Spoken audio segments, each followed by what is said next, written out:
Why can't we do it quickly? Because we need supplies right away.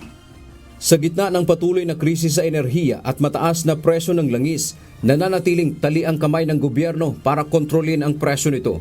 Sa pinakahuling talakayan sa Kongreso, ang pangunahing dahilan kung bakit hindi direktang makontrol ng gobyerno ang presyo ng langis ay dahil sa umiiral na batas, ang Republic Act No. 8479 o ang Oil Deregulation Law.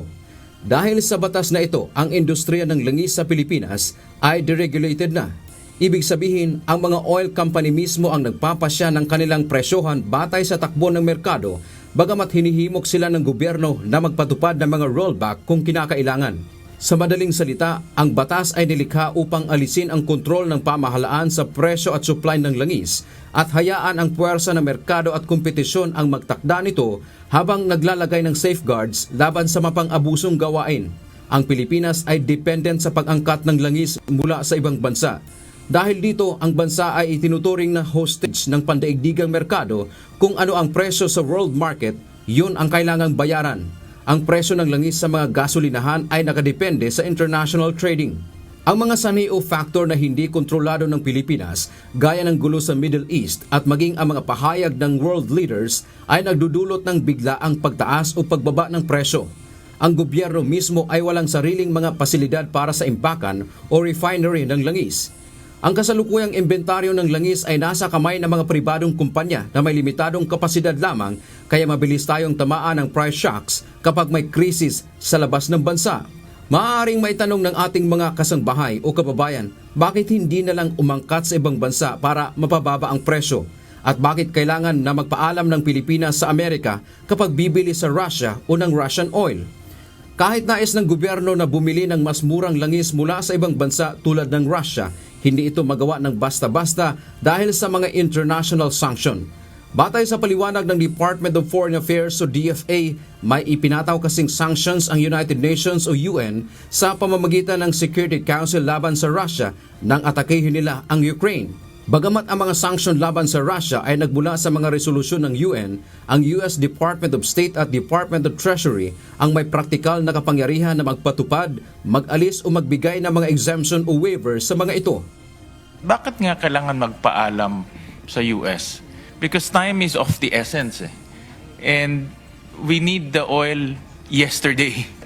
Kung magpapaalam pa tayo, that will obviously delay the delivery of oil supplies. So bakit pa kailangan magpaalam? What is the technical reason for that? Because nga, as I mentioned earlier, the sanctions that was imposed... But we did not impose the sanction against Russia. But it's a United Nations resolution. It is a UN resolution. That's practically, it's the Security Council. Yes, but it was the US who lifted. There must be some mechanism. I don't know the details of that, Madam Chair. Mr. Chair. No, but it was vested on the State Department and the Treasury Department of the United States to lift that exemption or waiver of that of that Russian oil. Itinuturing ng DFA at Energy Department na advisable o mas ligtas na dumaan sa diplomatic channels at sundin ang mga panuntunan na hinihiling ng US State Department upang matiyak na hindi mapaparusahan ang bansa habang sinusubukang kumuha ng supply ng langis.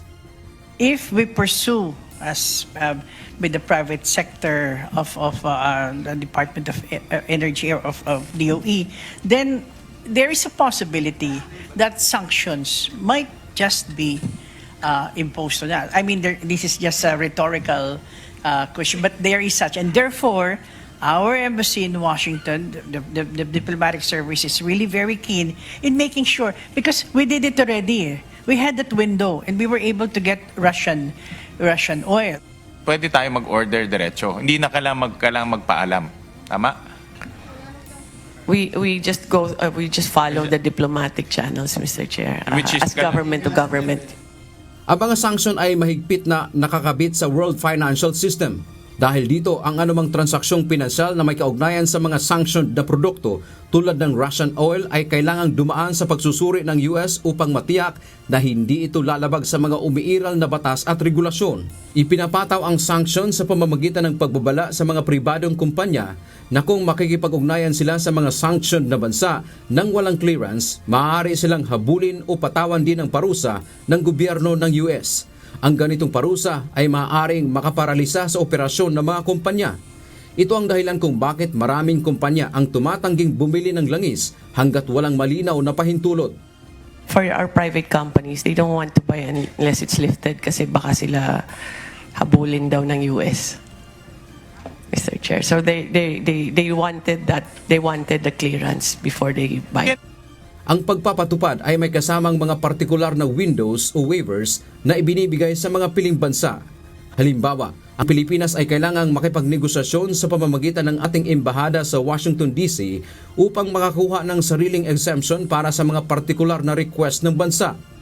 The reason of non-traditional suppliers, the reason is because there were sanctions imposed by the United Nations, and only the United States can lift or exempt those sanctions. And therefore, our Philippine Embassy in Washington, D.C., particularly Ambassador Babes Romualdez, has been negotiating with two departments, Department of State and Department of Treasury.